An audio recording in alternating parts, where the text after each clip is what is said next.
Hello friends, we are learning basics of information technology. In that we were learning block diagram of computer, and as I told you, I will tell you what is RAM and ROM in this lecture. But before that I will show you the internal structure of your CPU.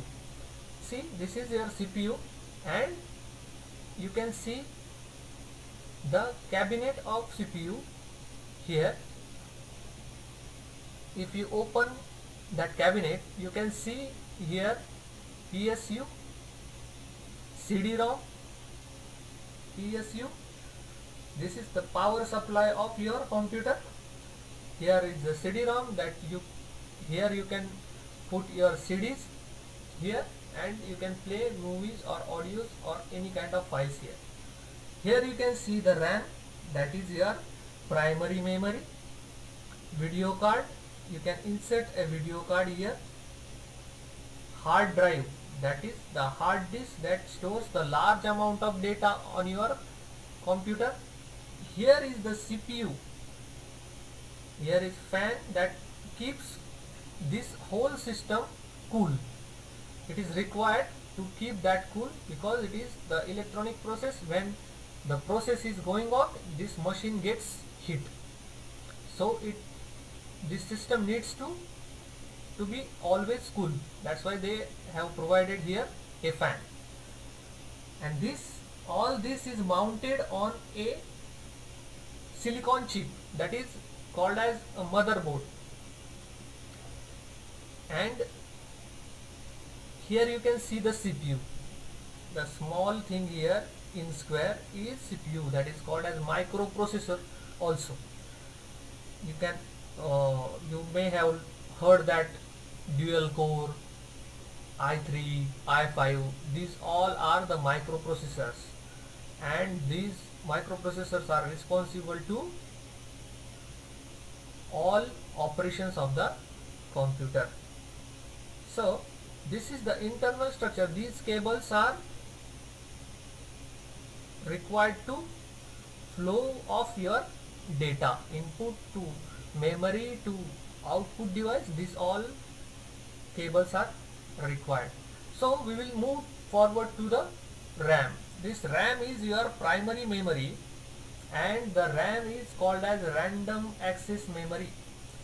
Random access memory. RAM is also as read-write memory. You can also call RAM is as read-write memory. So you can read also and write also in the memory. It is generally referred as the main memory of your computer, that is physical memory of your computer.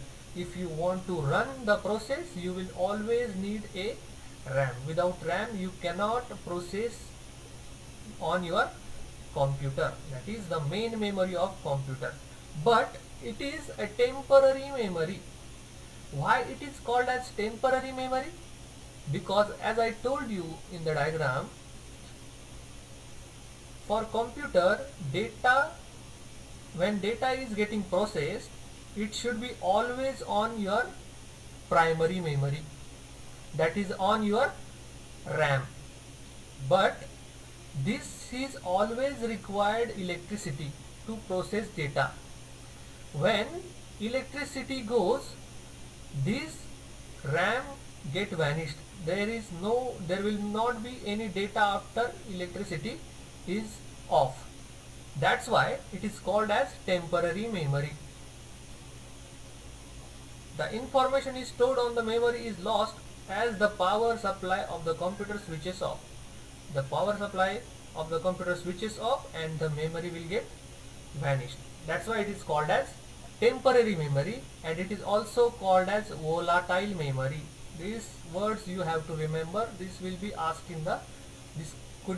in the exam.